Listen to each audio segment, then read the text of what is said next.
artinya menuntut pangkat. Maka yaitu tiada suci daripada dua perkara yang dituntut tadi, yaitu ada kalanya menuntut kemegahan dengan berbuat ibadah. Menuntut kemegahan itu pangkat terbuka di hati manusia, hendak dipuji orang, bukan modelnya itu pangkat yang ada di hati orang itu. Nah, jadi ada yang seperti itu dengan perbuatan ibadah atau dengan berbuat yang lain daripada ibadah. Jadi ada yang menuntut pangkat di hadapan manusia itu dengan ibadah. Di hadapan orang rajin beribadah supaya dipuji orang, supaya dianggap orang beribadah. Atau yang lain pada beribadah daripada ibadah apa? Daripada urusan dunia. Nah, supaya dipuji orang.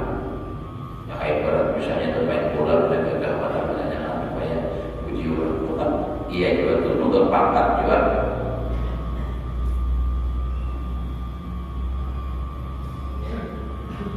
Maka jika menuntut kemegahan dengan perbuatan yang lain daripada ibadah, maka yaitu seperti orang menuntut harta yang halal, yaitu tiada haram.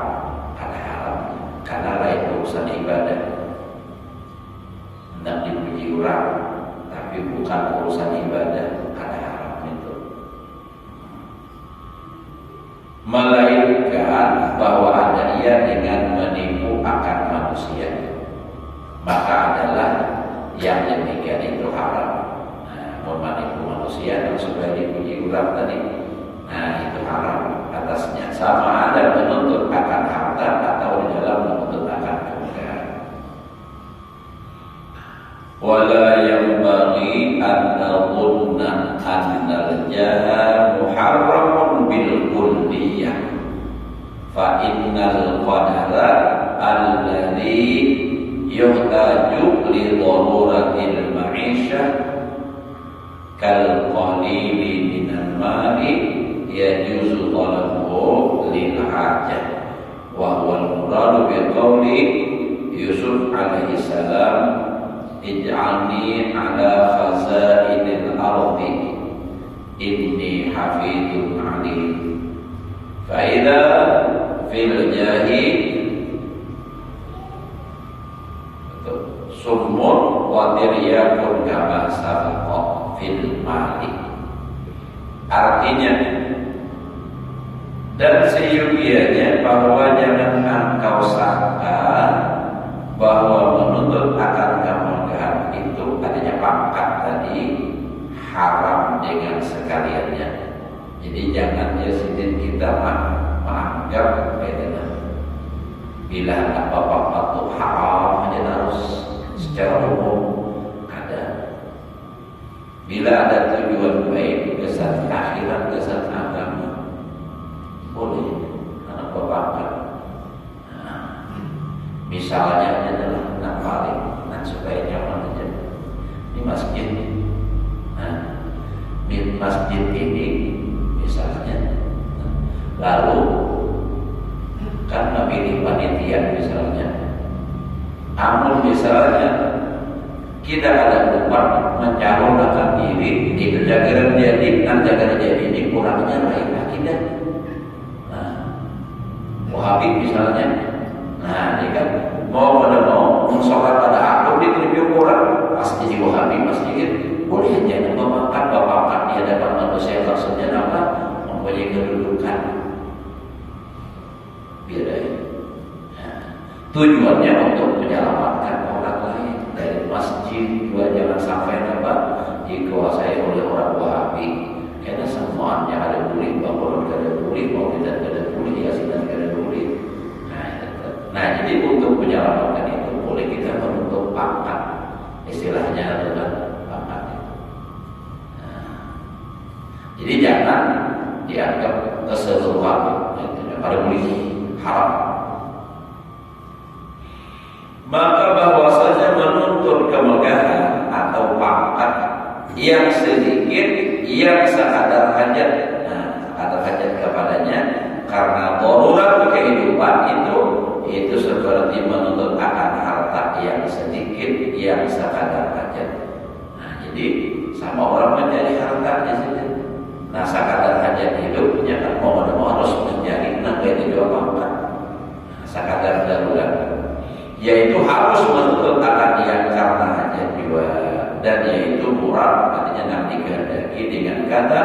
Sayyidina Yusuf alaihissalam ada diabadikan oleh Allah dalam Al-Quran, ij'alni ala khazainil ardi inni hafidun alim. Jadikan olehmu akan daku atas memeliharakan perbendaharaan yang di bumi negeri Mesir ini. Nah, jaga juga budak gitu. Bahwasanya aku yang terlebih mengetahui akan memeliharakan akan dia.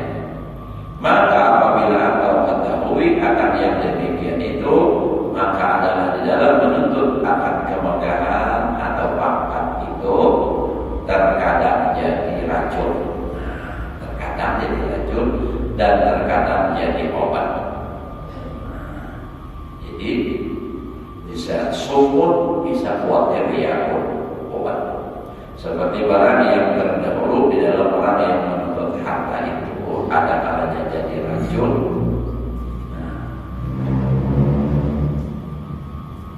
dan ada kalanya jadi obat. Jadi tergantung. Nah, jadi kalau kita misalnya tanpa pangkat, nangaran darurat atau untuk menjaga agama tadi, bujur-bujur sesuaikan. Dan jabatan tadi menggunakannya apa? Kisahnya, motif apa? Modusnya agama, kisahnya, tapi tujuan pribadi. Nah ini ada baiknya. Yang dijual agama, lihat apa pilihan. Kisah tidak baik, kisah tidak alim, maka harus baharu, maka bisa pesantren. Maka bisa hobi. Kisahnya mendukung agama ini, tapi sudah jadi malah justru hendak menghapus pendidikan agama. Nah, ini berarti ada sesuai caranya. Wa kama anna kasratal mal yubghi wa yulhi an dzikrillah ta'ala kadzalika kasratul jah. Fa in hasala laka kasratul jah min ghairi hirsin minka wa lam yushrika an dzikrillah ta'ala fa yakunu isti'maluka lahu ka isti'malika lil mal katsir bisaqa wal isari wa ithari nafi lil khalqi hukumul mal katsir kama sabaqa illa yumkinu ayyakuna jahun awsa'a min jahil anbiya alaihi wassalam wa min jahil a'immah wal khulafa'ir rasyidin radhiyallahu anhum walakin yanbaghi alla yulhiyahu an dzikrillah ta'ala wa alla yahzuna bisawalihi. Artinya dan seperti bahwasanya banyak harta itu membawa ia kepada maksiat, kebanyakannya. Artinya orang kalau sudah banyak harta itu ada ingat lagi, ada ingat dia lupa daratan yang kalau. Nah jadi itu, dan melagakkan bahasa Arab, melagakkan lagu. Ia daripada zikrullah artinya melupakan daripada mengingat Allah Ta'ala. Kenapa? Karena sibuk sudah lawan urusan harta. Wirid tidak terbaca lagi, sibuk buat urusan. Biar berkurang dan mengurusinya karena laporannya tak seorang juga. Sibuk juga terus. Demikian lagi banyak kemegahan, banyak pangkat, artinya tinggi maksudnya. Maka yaitu membawa kepada maksiat dan melegakan, artinya melupakan lawa itu bahasa Arab. Ada kalau Jumat tadi wamal lawa. Nah itu kan. Jadi melupakan ia daripada zikrullah Ta'ala. Maka jikalau hasil bagimu banyak kemegahan, banyak pangkat, artinya tinggi. Dengan tiada loba seorang kan berkehendak daripada artinya kedudukan di masyarakat ini seorang kan hendak disuruh orang ini ada tapi ada seorang nang hendak dikurang nama anjel sebab orang menilai orang lain kada pas. Nah lalu sekolah jodoh jadi ini, kau jodoh ini. Dan tiada membimbangkan dia akan engkau daripada zikrullah. Kata baca artinya kau tak melakukan wiridan, maka adalah engkau mengamalkan bagi kemegahan itu seperti engkau mengamalkan harta yang banyak. Artinya orang yang banyak pangkat dalam jabatan masih giginya memegang, misalnya langganinya, ininya memegang anu nih, suruh orang memimpin. Nah, itu kan pangkat. Tapi kadang melupakan daripada zikir juga sekadar saja mengatur. Nah, itu sama halnya orang berisi banyak harta. Nah, berisi harta lalu digunakan jasa kebaikan. Nah, itu sama. Nah, hartanya dengan murah hati dan melebihkan bagi orang daripada dirimu. Harta tadi melebihkan orang, artinya apa?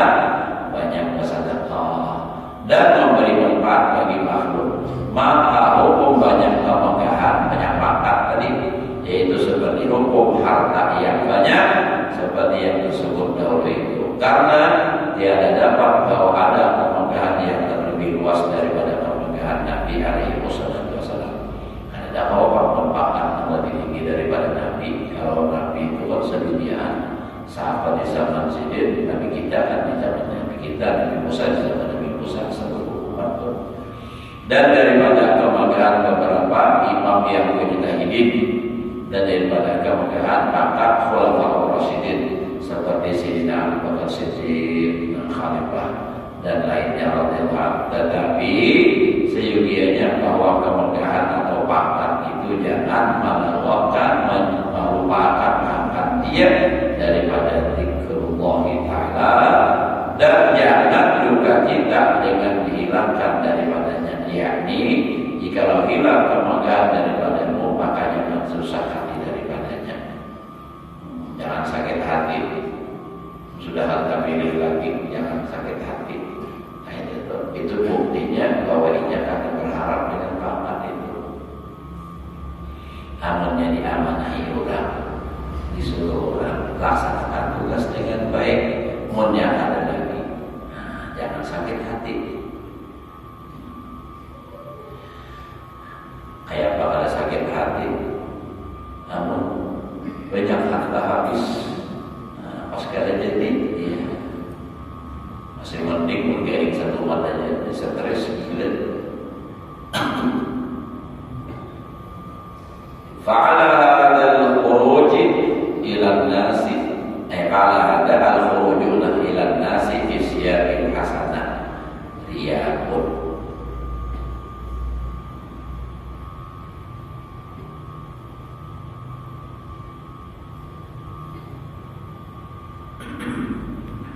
Walakin laisa biharamin in laisa bil ibadah. Artinya maka atas perkataan yang tersebut itu bahwa keluar kepada manusia dengan memakai kain yang baik, yaitu ria, tetapi tiada haram, karena yang demikian itu bukan ria dengan ibadah, dan adalah dalil yang menunjukkan atas yang demikian itu, yaitu hadis yang diriwayatkan daripada Siti Aisyah radhiyallahu anha bahwasanya ia berkata. Jadi artinya pendapat penurunan di atas tadi, kan ria itu ada dua, ada ria dengan ibadah, ada ria dengan artinya apa, urusan bukan ibadah. Nah, kalau bukan ibadah seperti Yesidin berpakaian yang bagus. Nah, berpakaian yang bagus itu bukan daripada ria, laisa biharamin. Nah, ria tapi laisa biharamin. Ria tapi kan haram, ada berdosa. Pakaian yang haram. Lain bang kalau nyebakak pulang namun bakak suhunya enak lah, punya bakak suhunya tenang. Namun nyoba pakaian yang bagus-bagus kan dari ria apa ada bakak, ada sokong ada sokong, ada apa. Jadi bagus saja bisa pakaian namanya bagus dipakai, apalagi niatnya baik. Jadi itu masalahnya, perkaranya semua urusannya hati lah. Makanya di Rasulullah kita kata orang menilai orang, hati, urusan lihat. Kalau orang memakai baju buruk, jangan disangka dia minta tanggungan, minta pada akan wali, pada sedih dasar jadi berduit tukang. Nah, misalnya, kalau orang memakai tangannya, jangan dipadahkan juga minta hendak bangga sokong. Karena orang niat menggunakan duit nih, memakai kesan ibadah, nah bisa jadi pahala pun orang sholat banyak tangan jahat, sholat naksana. Nah, tentang seusul yang paling jahat itu orang nyata kelebihan baik bisa aja kan? Itu tentang kalau bagus.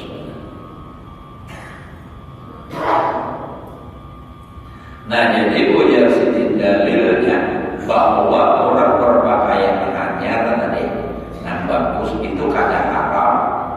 Itu dalilnya hadis yang diriwayatkan Siti Aisyah radhiyallahu anha karena Rasulullah karena tuh ada karena Allah udah tahu kan? Karena Rasulullah sallallahu alaihi wasallam idza arada an yakhruja ila ashabi kana yanzuru fi jawfil ma wa yusawwi imamatahu wa sya'rahu fa qalat lahu Aisyah radhiyallahu anha ataqalu dzalika ya Rasulullah qala na'am inna Allah yuhibbul 'abda idza tazayyana li ikhwanihi idza kharaja 'alaihim.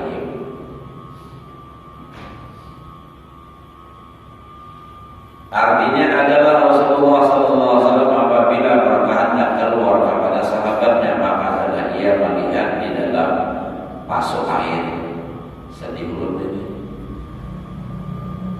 Sedih. Nabi kan sejarah amin. Banyak ada kalau banyak bawa dah. Jika Rasulullah masa sudah banyak amin di baju. Nah, kayak baju Rasulullah. Makanya utamakan tadi baca tadi, bahasa Arabnya tadi. Yang dulu hijau bilmak, baca amin di baju Nabi. Ada bisa jalan. Kita di rumah di kamar aja jalan di masyarakat. Masuk ayat wadah baju dan membaiki ia akan sholatnya. Kita berjalan sholat dan rambutnya jaga kita nih. Siti Aisyah kan melihat. Nah, berkata Siti Aisyah radhiyallahu anha baginya, adakah kau berbuat akan yang demikian itu ya Rasulullah? Ternyata dia tidak beraksi, bukan? Maka sabdanya bahkan bahwasanya Allah Ta'ala itu kasih atunjuk suka akan hambanya apabila ia berperhiasan benda-benda maka tunjuk bagi saudaranya. Nah, jadi kita tuh berhias berpakaian yang bagus untuk menjumpai, menemui, menerima saudara kita artinya sesama manusia ini apabila ia keluar kepada mereka itu. Kalau hadis lain Allah yang diberi jamaah itu umum. Nah ini kan, nah anak mendapat yang pokoknya dulu basuh baju marbeka, nah Allah Taala kan tunjukkan ke itu daripada tentang sembarangan. Nah jadi bagus rapi. Bila hendak tambah, lagi rapi. Nah rapi.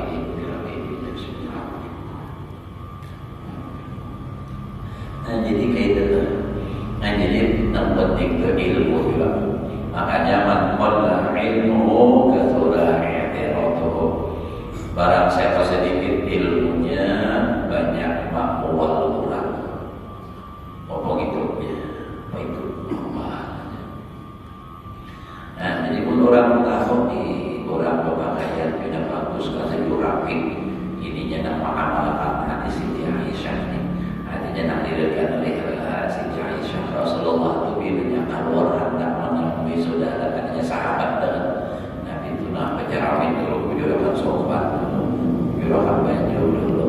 Jadi dia Siti Aisyah apa namanya bagian Nabi Allah Ta'ala senang suka orang yang berhias untuk menemui saudaranya.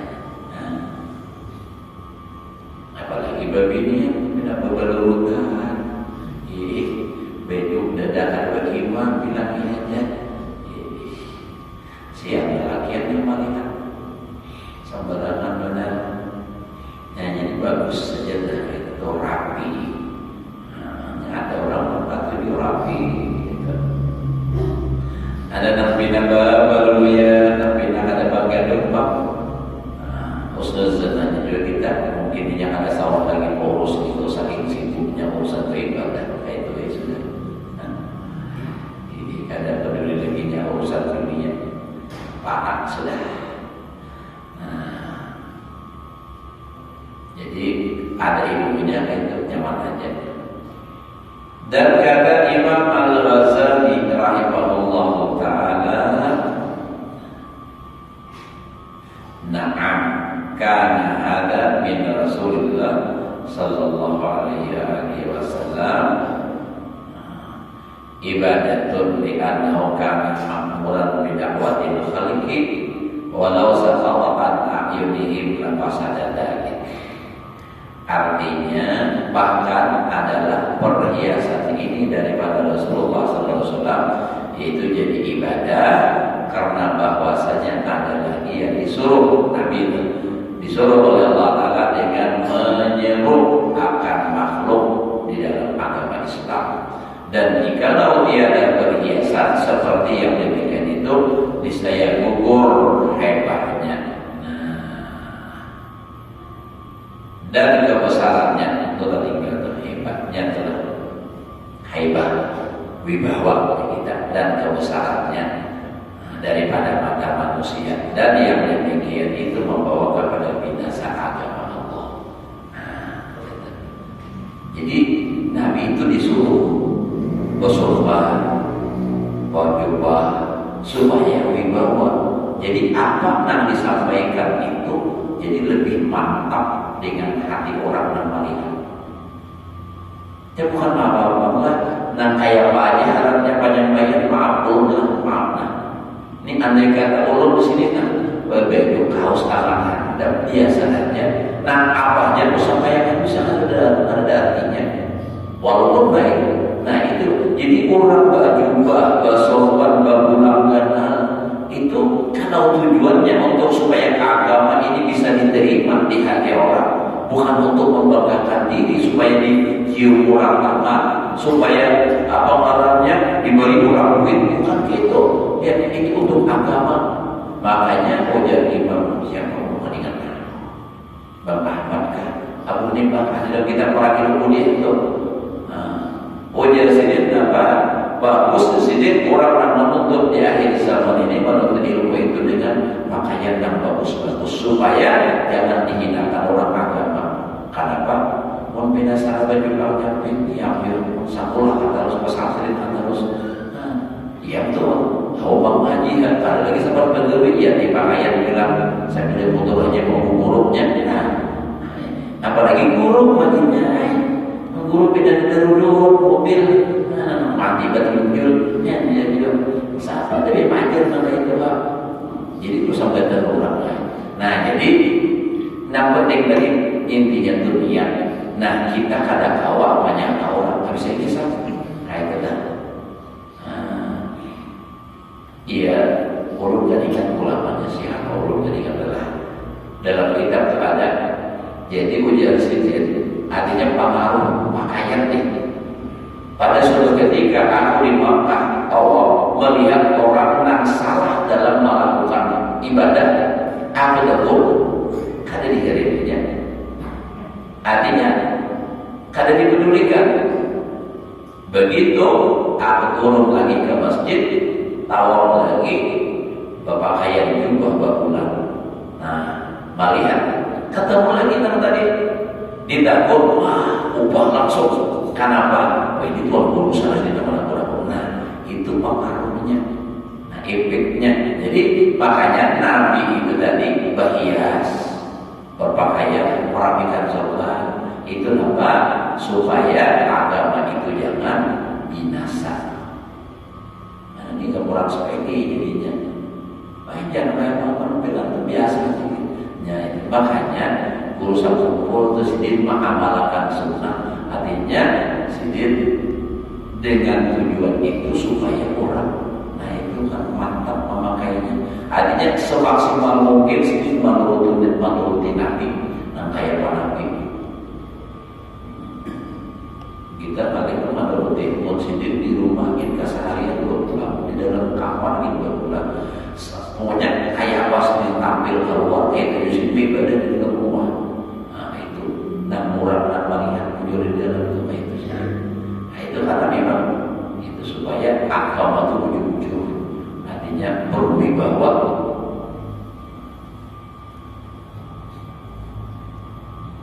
Lain juga memang auranya pakaian. Nah,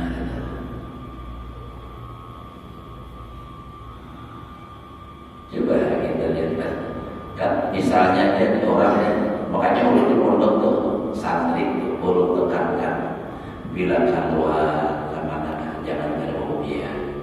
Bila belajar baju jangan tangan handal. Bila sembahyang ada kulit baju tangan handal. Mau di pesantren kayak aja, ada apa-apa usaha kita. Nah, kenapa ini supaya agama ini supaya berwibawa dan dia sendiri juga berpengaruh itu dengan hal ihwalnya kayaknya bila dia sudah mulik. Nah, jangan ada berlebihan sampai orang perhatikan dan sudah artinya ada sawal tonton aja tuh kan yang satu mak di pesantren sudah aja tak biasa berlebihan karena dilazimkan itu ada api. Nah, karena itulah pengaruhnya jadi bagus. Nah, jadi memang mendidik itu penting.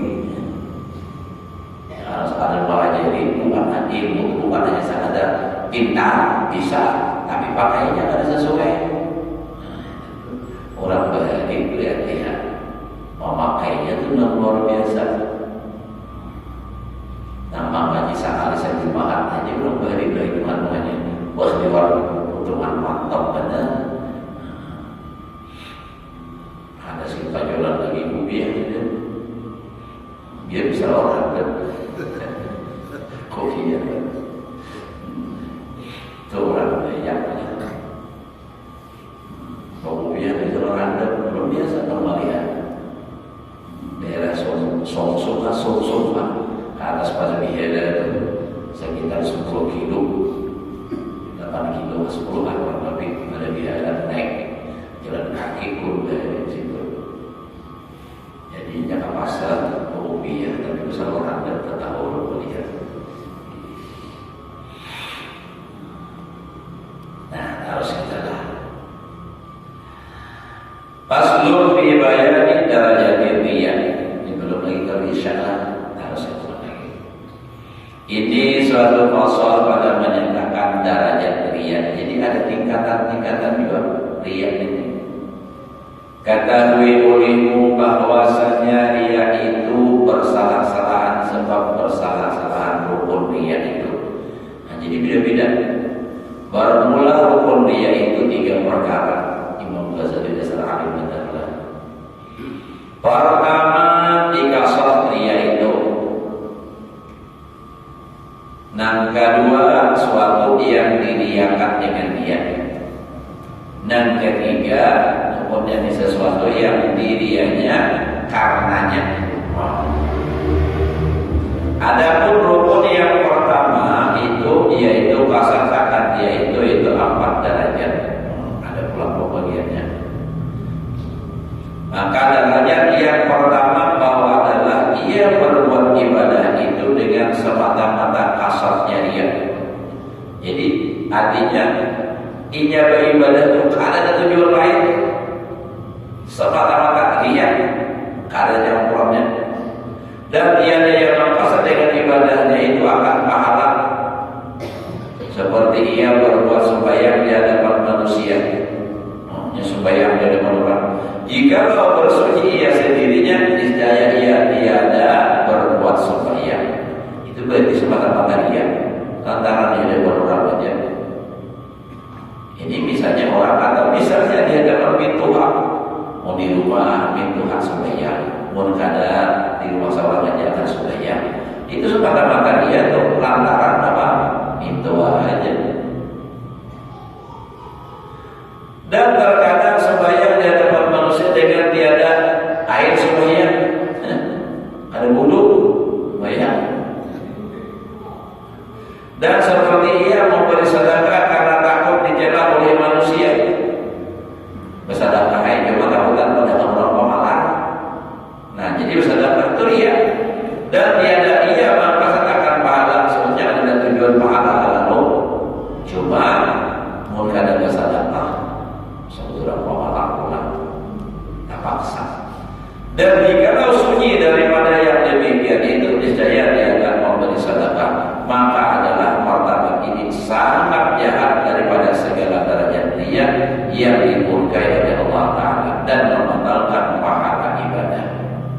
Ini ujung-ujung tujuannya ibadah semata-mata dia, karena semata-mata karena Allah, ini semata-mata dia. Contohnya itu tadi, bila kita orang semuanya punya surangan karena di rumah ada sebanyak bawa orang sebanyak 4 sebanyak tadi bersedekah, kada bersedekah sama orang pamalan seorang berbeda.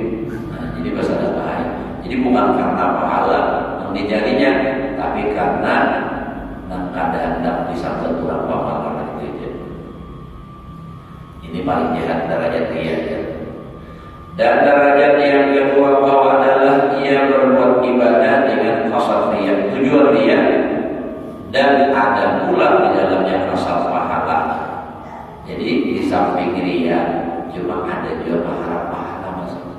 Nah, tetapi sangat dhaif, artinya persentasenya sedikit. Benar mengharap pahala itu lebih kuat mengharap apa?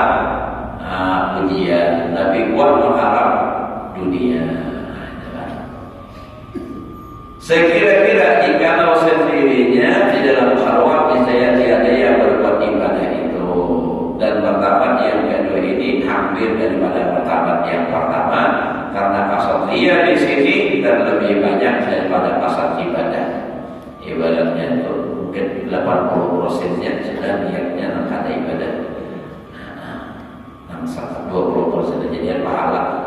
Maka membatalkan qasad riya ini itu akan ibadah, maka yaitu menghilangkan pula akan pahalanya, lagi dimurkai akan dia oleh Allah Ta'ala seperti martabat yang pertama. Dan derajat yang ketiga bahwa adalah ia berbuat ibadah dengan qasad riya dan qasad pahala bersamaan keduanya. Ini 50-50 gitu lah, 50% pahala, 50%-nya pahala dunia riya. Sekira-kira jikalau ketiadaan salah satu daripada keduanya itu, saya tiada jadi yang berbuat ibadah, maka adalah martabat yang ketiga ini bahwa qasad riyanya itu membatalkan qasad pahalanya, atau qasad pahalanya itu menghapuskan kejahatan qasad riyanya itu, yaitu dapat pahala dan tiada dapat menghapuskan kejahatannya. Nah, jadi ini berarti jangan berpedagang pada ujung saja. Kalau yang tadi itu rugi, yang dua tadi rugi. Kalau ini kada, jadi pahalanya hilang lantaran riyanya dan safaru tadi. Nah, riya dan safaru ini kada berusaha lantaran dia ikhlasnya kelihatan. Di safaru tadi ada. Nah, lihat pahalanya. Jadi, pahalanya menghapus dosa, dosanya hapus karena riya kan. Jadi, ya hangus. Tapi intinya hangus juga kada berusaha. Nah, ini. Kan kayak begini banget apa nih kadernya dalam diri kita ada kawan. Mungkin kita ada kawan. Asal kali lah, apa itu. Jadi Allah Ta'ala tidak tahu tuh malaikat siapa tuh. Dan menyatakan Imam Al-Ghazali rahimahullah ta'ala martabat yang ketiga dengan katanya wa qauluhu ta'ala fil hadis al-qudsi ana awlal al-dunya 'an syirki.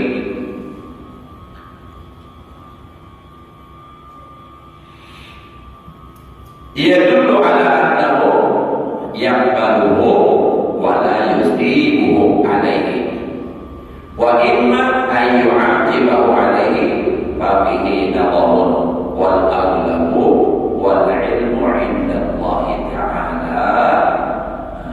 innahu la yakhlu 'alal ismi. Nah, wa iqabu dan siksa. Coba lagi lah artinya barangkali. Artinya dan firman Allah Ta'ala di dalam hadis qudsi, aku telah terlebih kaya, artinya ada bahagia daripada orang yang kaya daripada saya butuhkan.